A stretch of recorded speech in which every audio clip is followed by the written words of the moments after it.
Hello, everyone. We warmly welcome you all to our special program brought to you by Indian Achievers Forum. I'm your host, Vatika Singh. Indian Achievers Award is an honor that celebrates the people who went extraordinary to effectuate their aspirations and ideas. In this series, we emphasize not only on the struggles and achievements of the people, but also on the social contributions they made to their native land, India. Before introducing you all to our one such achiever, let's take a look at the small AV.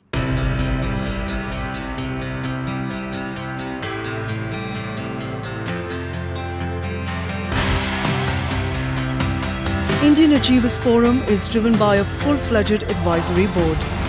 The board consists of experienced personalities who have excelled in their respective careers.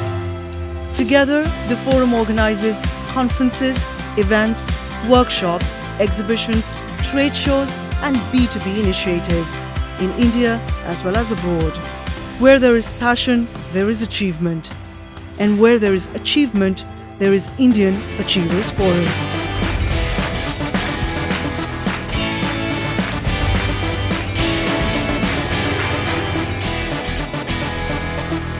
Karthik comes with 20 years of professional experience across diverse disciplines and industries.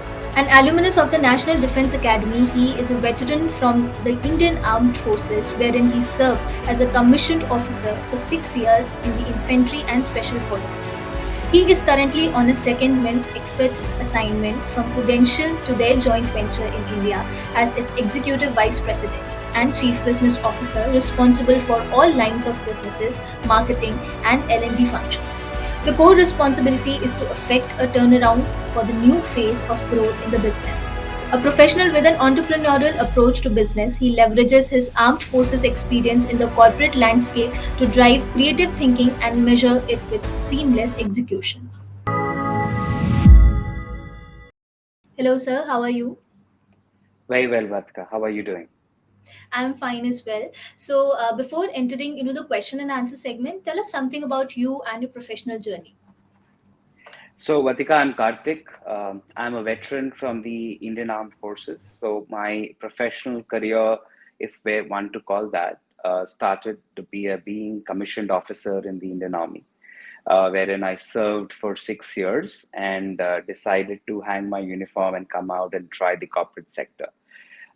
And after 6 years of service with the Army, I probably thought I would want to get educated again and did my MBA, and that's how I landed up in the corporate sector. So have dabbled in real estate, private equity funding, insurance, consumer durables. So I am honored and blessed that I could be uh, agnostic to sectors and industries, yet do a core job of distribution build up and marketing in all of these industries that I've worked with. Right, sir. So, moving ahead, I'm really keen to know that what inspired you to pursue this particular field as your career in business. So I had, as I said, I started with real estate, and it helped me understand how the corporate sector works. And while I was doing real estate and then later private equity funding, I got an opportunity to work with a company called Primerica Life Insurance, which wanted to do something for the serving personnel of the Indian Armed Forces as well as the veterans. And they realized that a lot could be done in terms of securing and protecting the lives of these people who stand on our borders and protect our nation, who fight for our country. And that's why I got in touch with them to kind of look at opportunities that can be brought forward in the life insurance space for this customer segment. And being a veteran, they wanted to kind of understand from me the nuances and the dynamics that a soldier has to go through when it comes to his financial well-being and financial protection. And while we were discussing all of these, it kind of gave me an idea that I could give back to the organization that has made me what I am today. So my 3 years of NDA, a year in the IMA before I got commissioned, and 6 years of active service, is what had made me the personality that I am. The learnings that armed forces gave me, it was like a house, a family of its own. And I thought it was a right opportunity for me to kind of come up with something that can benefit the organization as well as its soldiers and the officers. And that's how I kind of grabbed this idea and developed it further to see if we could do something for the Indian Army and its soldiers. That's really great, sir. So, we know for a fact that starting anything has never been easy for any one of us. So, what all were the challenging predicaments that you had to go through initially when you started on this journey? Some of them were more perceptive, and some of them are very technical. So let's start with the latter. The technical side is, all of us who are there outside in the city street, we always feel that armed forces as an opportunity, as a job, or as a role is full of high risks when it comes to occupational risks. And we want to stay away from that because we feel that the lives of the soldiers are always hanging in balance, which to a certain extent is true. So when it comes to a product like life insurance, you're not talking about an ideal customer segment when it comes to the armed forces. So that was a perception that had to be changed, where we kind of brought in the fact that an armed forces personnel or a soldier serving the country is far more fitter, is more physically and mentally healthier than his or her counterpart in the civvy street. Once that got proven, we also kind of had to bring in the fact that while the occupation itself is risky, but the procedures, the processes in the army have been so tested and tried over the years that they give utmost importance to not let go of a trained soldier's life. A trained soldier's life is much more valuable to the army. So they make sure that whether in combat or in training, utmost care is given that a life of a soldier is not lost. So the mortality that people think is higher in the army is not that high, and they are much more healthier people, both mentally and physically. So these were the perceptions and technical aspects that one had to kind of convince the people in the industry and in the organization while we developed this model, developed this idea. Also, it had never been done before. It was an unheard of customer segment. So there were a lot of doubts about whether we would be successful, whether we are trying something that has failure written all over it from day one, and a lot. So it took a long, long time for the life insurance industry to believe that this was a good customer segment that one should look at, even for financial services, which includes banking. It took a while for people and organizations to realize the value that an armed forces soldier or people serving the armed forces bring onto the table. So these were some challenges and perceptions that we had to deal with from day one. Right, sir. So, moving ahead, tell us in detail about the product and services with which you cater to your clients. So the first thing that we do when it comes to this business is we place the customer right in the center. So everything that we do is about the customer, is because of the customer. So whether it's a product that is tailor made to the customer's needs, which means we study the entire life cycle of a soldier in the army, navy, or the air force, or the paramilitary. We realize how does he get promoted, how does his pay and allowances increase, what kind of benefits the government of India or the organization provides to him or his family. Once we've kind of mapped all of that, we identify the gaps that we as an organization can fulfill, and our products are tailor made to those needs that we've identified. The second thing that we do is we create an ecosystem where the customer feels comfortable. So, which means our entire distribution network or our entire sales network, our entire marketing network is of people like me who are veterans from the armed forces, because they understand the customer and the customer trusts them because the customer has served with them, have seen them being in the army themselves. So there is a homogeneous alignment and a trust that is built between the customer and the company and its representatives. Third, we also align ourselves with all of the procedure and processes of the armed forces. So if they are used to working according to certain processes, whether it is health processes, whether it is the way they work, their day schedule, we map our day schedule, our processes according to them. So they don't feel as if they're talking to a third party or a different organization. For them, it feels that as if we are one of their own. And the fourth big thing that we do, which is the larger circle outside of the customer, is that we don't want to be just known as provider of financial products to the armed forces. So we partner with the organizations individually, which is the Army, the Navy, and the Air Force, and partner with them for any initiatives which is meant for the betterment of soldiers, betterment of their families, their spouses, their children, for Veer Naris and their children. So, whatever are the initiatives that these armed forces organizations want to undertake, which are only keeping in mind the soldiers and their families, we actively and passionately partner with them. So, it's a holistic approach that we follow rather than just a product approach.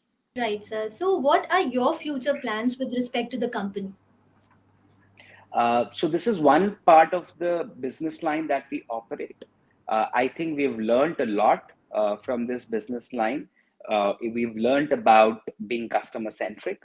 We've learned about being agile. We've learned how to innovate. We've learned that it's about long-term partnership and relationships.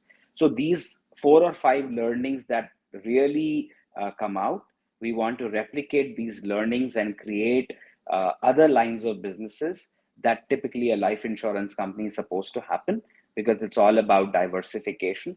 So that's what we're doing. So that's how we are growing and we are expanding and we are getting into many other customer segments, many other lines of businesses, but keeping the ethos and the learnings that we've picked up from our armed forces business. And we wish you all the luck for all these plans of yours. Moving ahead, sir, you must be knowing about the Atmanirbhar Bharat campaign prevailing in India right now. So, what are your views on this campaign and how is your company working towards it? So the Atmanirbhar campaign is all about individual independence when it comes to finances, when it comes to education, when it comes to opportunities, when it comes to the mindset with which each Indian should get opportunities for and operate. We feel that the way we rehabilitate veterans, we rehabilitate Veer Naris by providing them opportunities, and also to other sections of the society. So Pramerica Life as an organization is always at the forefront of these initiatives. I think that's when each individual is empowered in the country, when each segment of society is empowered in the country. That's the true meaning of Atmanirbhar for us. And I think we are step by step, striding aside and along this concept of Atmanirbhar Bharat. Right, sir. So you know this year we'll be celebrating 75 years of our independence, which is famously known as Azadi Ka Amrit Mahotsav. So what would you like to say on this, as in how far we have come, and what is your vision pertaining to this? So my vision is more or less aligned with what the country's vision is, and I think it's about empowerment to the last person standing in the rural hinterland of India. It's about giving opportunities and providing all services that any Indian deserves. So from my perspective, when I look at, I'm part of financial services industry. So each of these sectors within the financial services industry have taken a target, have taken a mission to kind of make sure that Azadi Ka Amrit Mahotsav is a starting point for something larger, something greater, that empowers the entire Indian peninsula and our country. So from an insurance perspective, we've been very well guided by our regulator, who kind of has given us a mission to ensure that the penetration of life insurance, which means every life in India has that financial protection on his life, so that his family does not suffer when he or she is no longer with them. I think that itself is a very powerful statement. And I feel that it's a start of a journey.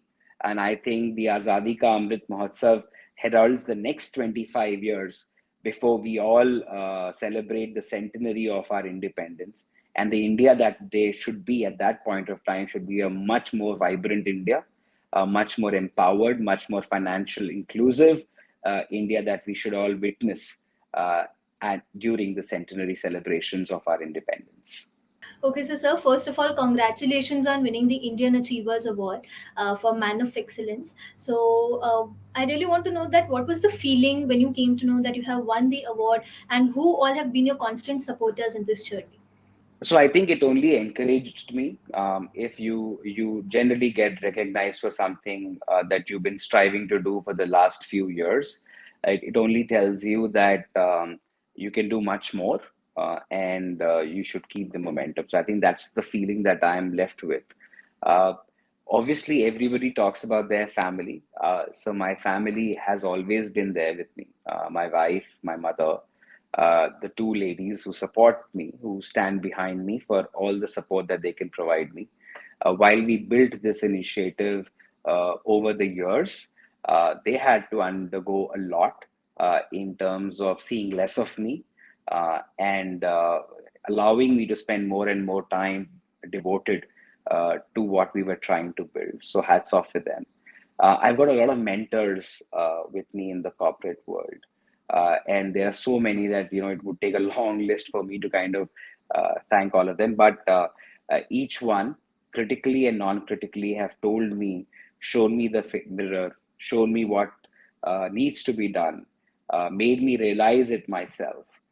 So I think I am really in gratitude for all of them to have taken that effort and time to ensure that they could, kind of make an impact in my life, and they continue to do so.